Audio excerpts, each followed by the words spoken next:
할렐루야. 아름다운 가족 여러분 안녕하세요. 오늘도 말씀 앞에 나오신 우리 성도님들 환영하고 또 감사드립니다. 이번 한 주도 주신 말씀 꼭 붙들고 또한 모두가 성령 충만하셔서 삶 속에서 은혜 베푸시고 승리케 하시는 하나님의 놀라운 손길을 경험하시기를 축원합니다. 아멘. 오늘은 3월 21일 화요일 새벽 기도회 시작하겠습니다. 말씀은 사무엘상 25장 23절에서 35절까지입니다. 아비가일이 다윗을 보고 급히 나귀에서 내려 다윗 앞에 엎드려 그의 얼굴을 땅에 대니라. 그가 다윗의 발에 엎드려 이르되 내 주여 원하건대 이 죄악을 나 곧 내게로 돌리시고 여종에게 주의 귀에 말하게 하시고 이 여종의 말을 들으소서. 원하옵나니 내 주는 이 불량한 사람 나발을 개의치 마옵소서. 그의 이름이 그에게 적당하니 그의 이름이 나발이라. 그는 미련한 자니이다. 여종은 내 주께서 보내신 소년들을 보지 못하였나이다. 내 주여 여호와께서 살아계심을 두고 맹세하노니 내 주도 살아계시거니와 내 주의 손으로 피를 흘려 친히 보복하시는 일을 여호와께서 막으셨으니 내 주의 원수들과 내 주를 해하려 하는 자들은 나발과 같이 되기를 원하나이다. 여종이 내 주께 가져온 이 예물을 내 주를 따르는 이 소년들에게 주게 하시고 주의 여종의 허물을 용서하여 주옵소서. 여호와께서 반드시 내 주를 위하여 든든한 집을 세우시리니 이는 내 주께서 여호와의 싸움을 싸우심이요 내 주의 일생에 내 주에게서 악한 일을 찾을 수 없음이니이다. 사람이 일어나서 내 주를 쫓아 내 주의 생명을 찾을지라도 내 주의 생명은 내 주의 하나님 여호와 함께 생명싸개 속에 쌓였을 것이요 내 주의 원수들의 생명은 물매로 던지듯 여호와께서 그것을 던지시리이다. 여호와께서 내 주에 대하여 하신 말씀대로 모든 선을 내 주에게 행하사 내 주를 이스라엘의 지도자로 세우실 때에 내 주께서 무죄한 피를 흘리셨다든지 내 주께서 친히 보복하셨다든지 함으로 말미암아 슬퍼하실 것도 없고 내 주의 마음에 걸리는 것도 없으시리니 다만 여호와께서 내 주를 후대하실 때에 원하건대 내 주의 여종을 생각하소서 하니라. 다윗이 아비가일에게 이르되 오늘 너를 보내어 나를 영접하게 하신 이스라엘의 하나님 여호와를 찬송할지로다. 또 내 지혜를 칭찬할지며 또 내게 복이 있을지로다. 오늘 내가 피를 흘릴 것과 친히 복수하는 것을 내가 막았느니라. 나를 막아 너를 해하지 않게 하신 이스라엘의 하나님 여호와의 살아계심을 두고 맹세하노니 내가 급히 와서 나를 영접하지 아니하였다면 밝는 아침에 과연 나발에게 한 남자도 남겨두지 아니하였으리라 하니라. 다윗이 그가 가져온 것을 그의 손에서 받고 그에게 이르되 내 집으로 평안히 올라가라. 내가 내 말을 듣고 내 정을 허락하노라. 아멘. 우리가 25장 1절부터 읽지는 않았지만 25장에 등장하는 핵심 인물이 있습니다. 3명인데요. 나발, 그리고 아비가일, 다윗입니다. 그 중에서도 이 아비가일이 주요 인물이라고 할 수 있습니다. 먼저는 나발인데요. 이 나발은 성경에서 큰 부자다, 재산가로 소개하고 있고요. 양이 3,000마리고 염소가 1,000마리가 있는 그러한 부자라고 합니다. 그런데 그의 인성에 대해서는 완고하고 행실이 악한 자라고 했습니다. 사람보다 재산이 인생에서 가장 중요했고 재산을 지키기 위해서 살았고 무자비했던 인물이었습니다. 이 사람은 하나님도 없었고 이웃도 없고 또 사회적인 관계성이 없이 그저 무엇이든지 자신이 원하는 대로 했고 다른 사람을 전혀 돌보지 않았던 인물로 소개되고 있습니다. 그에 비해서 그의 아내 아비가일, 그러니까 나발의 아내가 아비가일인데요. 이 아비가일은 굉장히 총명한 여인으로 말하고 있습니다. 이 총명하다라는 단어 히브리어로 세켈이라는 단어인데요. 그 뜻은 이해력과 통찰력과 신중함이 있는 여인이었다. 그러니까 지혜가 아주 남달랐던 것을 보게 되고요. 그 용모가 아름다운 여자로 소개하고 있습니다.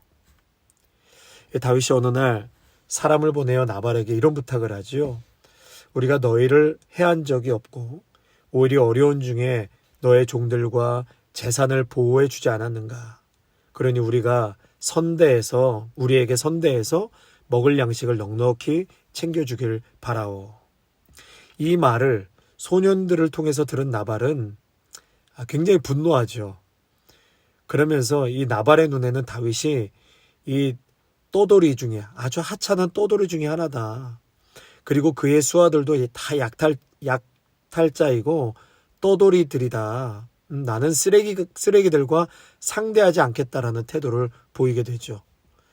다윗이 이 얘기를 듣고 아주 크게 분노하면서 그가 악으로 나의 선을 갚는도다.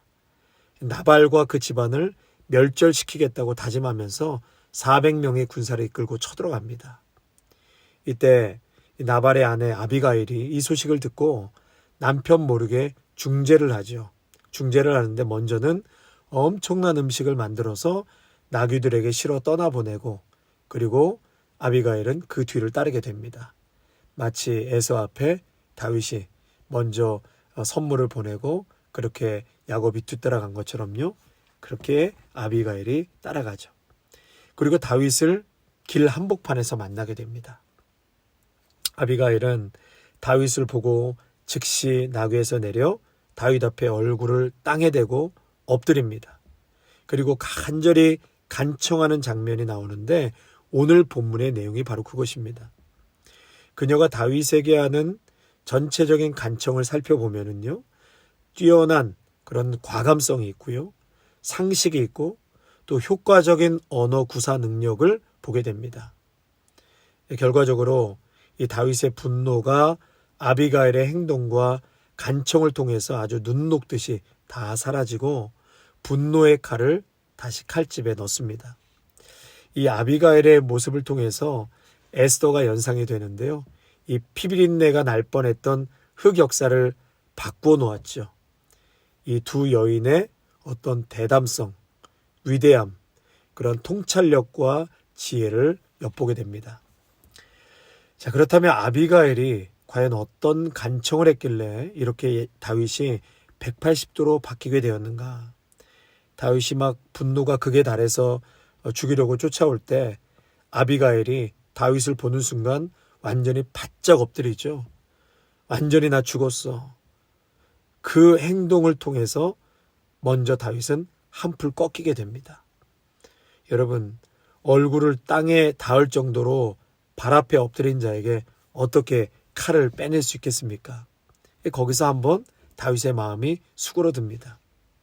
그리고 두 번째로 나발은 그 이름의 뜻처럼 미련한 자입니다. 어리석은 자입니다. 다윗이요, 신경 쓰지 마세요. 절대 개의치 마세요. 이 말은 남편을 비하하려고 했던 말이 아니라 자신이 남편을 보필하는 사람으로서 자신에게도 책임이 있다라는 뜻을 말하고 있는 것입니다. 다윗이 보낸 소년들을 내가 먼저 만났더라면 이 같은 일이 없었을 텐데 죄송합니다. 그리고 용서하여 주옵소서. 그러면서 남편의 허물을 덮을 뿐만 아니라 그 허물을 자신이 책임지려는 희생의 마음을 엿볼 수 있게 됩니다. 또 세 번째로 이 아비가일의 간청에서 아주 특징적인 것이 내 주여, 내 주는, 내 주께서, 내 주의, 이러한 단어들이 24절에서부터 31절 8절 사이에 무려 25번을 사용합니다. 그 말은 아주 극도로 자신을 낮추었다라는 것이죠. 내 주여, 내 주는, 내 주께서, 이러한 표현은 당신은 내 주이시고 나는 당신의 종입니다. 자신을 아주 극도로 낮췄다는 표현을 볼 수 있습니다. 또한 상처받은 다윗의 자존심을 세움으로 대화의 물꼬를 트려는 지혜로운 그러한 처신을 보게 되는 것이죠. 그의 마음을 헤아리고 배려할 때 상대방이 설득되는 것입니다. 세 번째로 아비가일은 살아계신 여호와께서 다윗이 직접 원수 갚는 일을 막으시고 대신 싸워주심으로 다윗의 집을 든든히 세우실 것이라고 말합니다. 여러분, 이 말은요, 여호와께서 나를 위해 보복하신다, 이 본래 다윗의 고백이었습니다. 그런데 아비가일이 그러한 비슷한 고백을 지금 하고 있고요.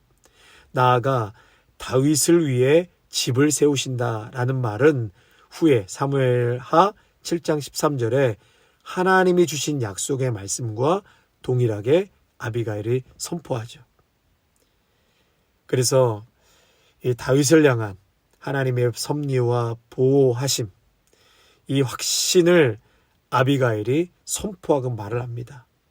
그러면서 다윗의 소명을 다시금 확인시켜 줍니다.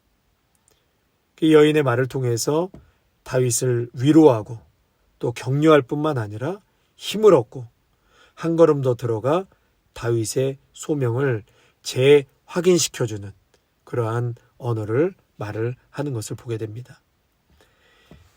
이러한 간청을 다 듣고 다윗이 그 여인을 향해 이 복수의 마음을 완전히 바꿔서 축복의 말로 그를 보냅니다.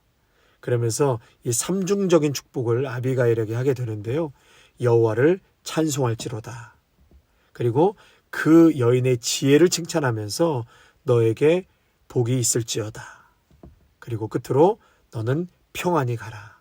너의 말을 내가 충분히 들었고 당신의 말대로 나발과 그 가문을 치지 않겠다라고 약속을 받아냅니다. 사랑하는 성도 여러분, 이 아비가일의 행동과 또 말을 통해서 우리가 몇 가지 깨닫게 되는 것은요, 다윗을 이 왕으로 인정하는 말과 예의를 잘 갖췄다는 것입니다.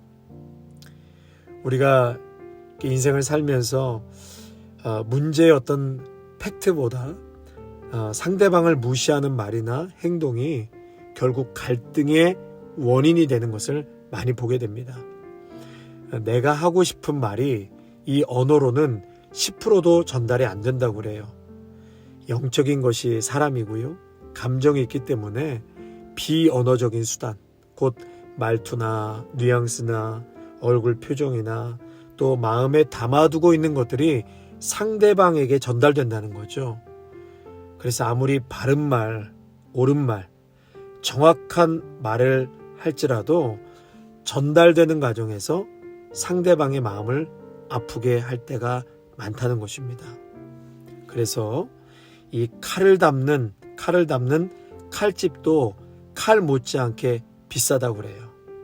이와 마찬가지로 우리의 의사를 전달하는 방법이 지혜롭고 그리고 상대방을 존중하고 예의를 갖추어서 우리의 의사를 잘 표현할 수 있는 그러한 지혜로운 저와 여러분이 되시기를 바랍니다. 두 번째로요, 어리석은 자들의 말에 부하뇌동하지 말고 지혜로운 자를 가까이 하시기를 바랍니다. 다윗은 결국 나발이나 어리석은 사울이 아닌 요나단이나 아비가일 같은 지혜로운 자를 인생에서 가까이 하는 것을 보게 됩니다. 나중에는 이 아비가일이 다윗의 아내가 되거든요. 성도 여러분, 지혜로운 자를 가까이 하십시오. 그리고 세 번째로요, 오늘 본문이 우리에게 또 위로가 되는 것은 다윗도 얼마나 열받았으면 음식 안 준다고 나발을 죽이겠다고 군사 400명을 데리고 가지 않습니까? 이 분노 때문에 이를 그르칠 때가 많습니다. 이 분노에서 파생되는 그 무엇도 도움이 되질 않습니다. 아무리 위험한 일을 당한다 할지라도요, 하나님께서 우리를 생명싸개로 싸주시고 보호하고 계십니다. 그러므로 우리가 직접 나서서 원수를 갚으려고 하지 말고 하나님께서 해결해 주시길 간절히 기도하시기를 바랍니다. 그리고 특별히 교회 안에서는 혈기가 통하지 않습니다. 혈기는 아무리 옳은 말이라도 접수하지 않습니다. 늘 온유한 말로 그렇게 우리의 교회 안에서 믿음의 공동체 안에서 좋은 대화와 또 사랑의 언어들로 우리가 마음을 나눴으면 좋겠습니다. 마지막 네 번째로요, 지혜가 재앙을 막았다는 것이죠. 지혜가 재앙을 막았다. 복수가 바뀌어서 축복이 되었습니다.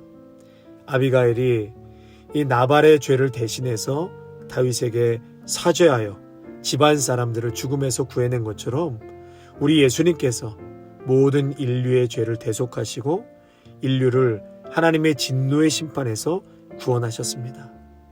한 사람의 대속행위로 많은 사람의 생명이 죽음에서 건짐을 받게 되었습니다. 다니엘이 그랬고요. 에스더가 그랬습니다. 사랑하는 성도 여러분, 우리 또한 사람의 영혼에 대한 영적 책임을 느끼고 그들의 영혼을 구원하기 위해서 자신을 희생하고 헌신해야 할 것입니다.